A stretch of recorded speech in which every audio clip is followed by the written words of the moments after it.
태초에 하나님께서 천지를 창조하셨습니다. 그리고는 사람을 지으셨어요. 하나님께서 사람에게 생육하고 번성하여 땅에 충만할 것과 땅을 다스릴 것을 명령하셨습니다. 하나님께서는 사람을 자신을 대신하여 땅을 충만하게 채우고 돌보도록 하셨어요. 하나님께서는 이 사람에게 땅의 모든 것을 다 허락하시되 딱 한 가지를 금하셨습니다. 동산 각종 나무의 열매는 내가 임의로 먹되 선악을 알게 하는 나무의 열매는 먹지 말라. 내가 반드시 죽으리라. 그런데 사단이 사람을 찾아왔어요. 그리고 그를 꼬드기기 시작했습니다. 그래서 하나님과 사람 사이의 구별을 인정하지 않도록 만들게 되었어요. 우리 여러분들이 찰흙으로 인형을 만들었다고 생각해 볼까요? 이 찰흙이 여러분들과 소름 돋을 정도로 똑같이 생겼고 아주 정교하게 만들어졌다고 해서 여러분 자체가 될 수 있나요? 찰흙 인형이 여러분들과 존재적인 차이가 있듯이 창조주이신 하나님과 피조물인 사람 사이에는 존재적인 차이가 있었습니다. 선악과는 다만 그 차이를 눈에 드러나도록 보이게 하는 선이었을 뿐이에요. 그러나 이 선을 넘는다고 하여서 피조물이 창조주가 될 수 있나요? 그저 선을 넘어가는 것 뿐입니다. 근데 여러분, 하나님께서 인간에게 더 좋은 것을 많이 주시고 이 동산 안에서만 네가 먹고 살아라라고 이야기하신 것이 아니라 다 주셨습니다.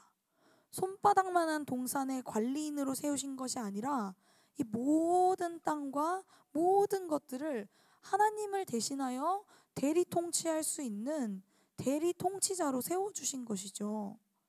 그러나 이 악한 대리 통치자는 왕이신 하나님께 적극적으로 대적하기로 하였습니다.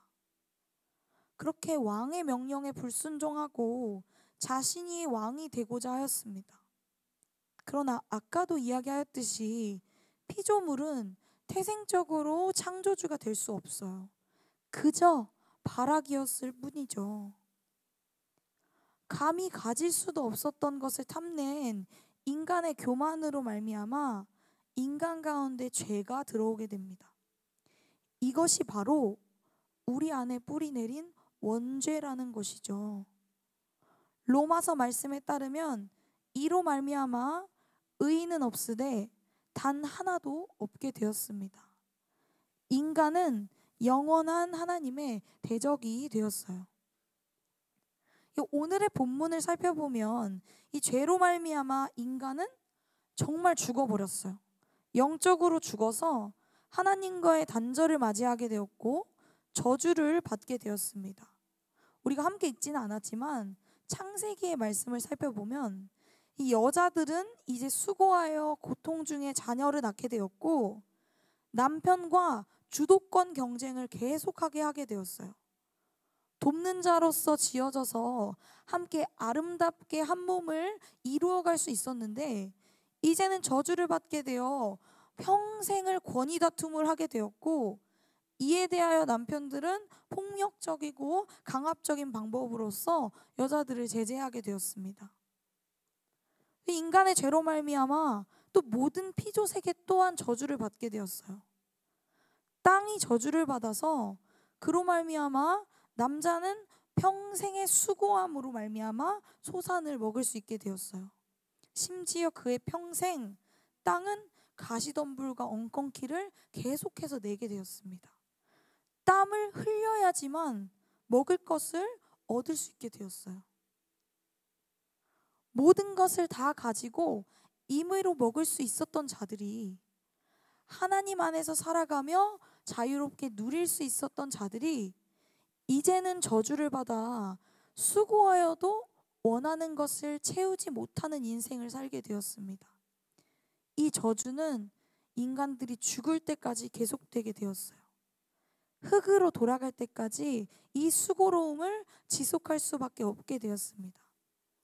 평생을 갈구하고 욕망하되 수고하여도 간신히 채움받을까 말까한 삶을 살게 된 것이죠.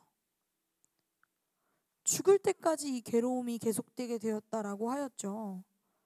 그렇다고 한다면 과연 죽음이 해방과 자유라는 말일까요? 우리 잠깐 죽음에 대해서 한번 생각해 봤으면 좋겠어요. 죽음하면 어떤 이미지가 떠오르시나요? 우리 수더는 죽음하면 어떤 이미지가 떠올라요?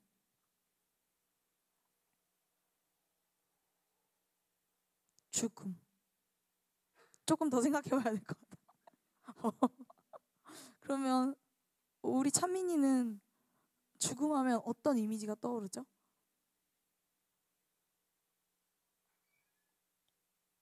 혹시 조금 더 생각해 봐야 될 것 같아?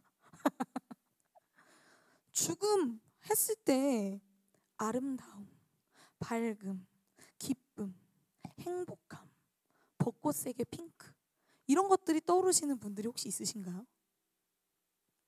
우리 도리어 어둠, 괴로움, 슬픔, 두려움 같은 이미지가 떠오르죠. 왜냐하면 이 죽음 이유란 우리가 알 수 없음에도 불구하고 우리가 죽음 이후의 삶에 대하여 명확하게 알고 있지 못함에도 불구하고 우리의 무의식 가운데 이 죽음에 대한 두려움이 새겨져 있기 때문입니다. 우리는 하나님께서 보여주신 만큼 설명하신 만큼 이 죽음 이후의 세계에 대해서 알게 될 뿐이에요. 말씀에서는 이 두 죽음에 대해서 이야기합니다. 하나는 육신의 죽음이고 또 다른 하나는 영원한 죽음이에요. 두 죽음의 차이는 명확합니다.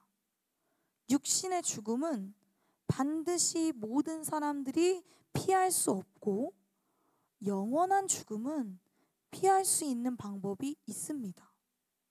바로 예수 그리스도를 믿는 것이죠. 예수님께서 우리의 모든 죄 짐을 지고 죽으심으로 우리의 모든 죄를 사하시고 부활하심으로 죽음을 이기시고 새 생명을 주셨다라는 것을 믿는 것입니다. 이로 말미암아 우리는 새 생명을 얻은 자들입니다. 요한복음 5장 24절 말씀입니다. 내 말을 듣고 또 나 보내신 이를 믿는 자는 영생을 얻었고 심판에 이르지 아니하나니 사망에서 생명으로 옮겼느니라. 말씀은 우리의 죽음 이후의 삶에 대해서 이렇게 이야기하고 있습니다. 부활 승천하신 예수님께서 약속하신 그날에 다시 오실 것인데 그날에는 모든 자들을 심판대 앞에 세우고 심판하실 것입니다.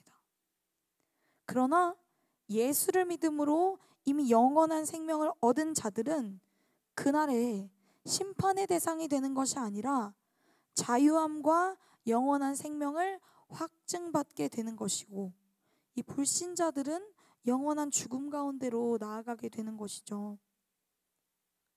그런데 우리가 한 가지 기억해야 할 것이 있습니다. 생명으로 옮겨질 것이다가 아니라 옮겼다라는 것입니다. 예수 그리스도의 말을 듣고 하나님을 믿는 자는 이미 영생을 얻었고 사망에서 생명으로 이미 옮겼다라는 것이죠. 이 예수님께서 다 이루신 모든 것을 믿는 믿음이 우리에게 이미 생명을 주었습니다. 우리는 이미 생명을 얻은 바 된 것입니다. 그러나 동시에 우리는 아직 이 땅을 딛고 살아가고 있어요. 영원한 생명을 얻었지만 우리 주변을 돌아보면 우리 주변은 여전히 혼란하고 우리를 흔들리게 하고 분주하게 만듭니다. 괴로움이 찾아와 우리를 덮치기도 합니다. 그렇다면 우리는 어떠한 모습으로 이 땅을 살아가야 할까요? 우리는 already but not yet 태도로 삶을 살아가야 합니다. 이미와 아직 사이의 태도로 살아가야 한다는 것이죠. 우리는 이미 영생을 받았지만 또한 죽음을 앞두고 있음을 기억하는 삶을 살아야 합니다. 본문 29절의 말씀입니다. 선한 일을 행하는 자는 생명의 부활로, 악한 일을 행하는 자는 심판의 부활로 나오리라. 우리는 이 땅 가운데서 선한 일을 하며 살아가야 합니다. 선한 일을 행하는 자가 생명의 부활로 나아갈 것이에요. 그러면 착한 일을 해야지. 착한 일을 하면서 살아야 생명의 부활로 나아갈 수 있다라는 건가? 언제는 예수님께서 이루신 일을 믿으면 영생을 얻는다면서요.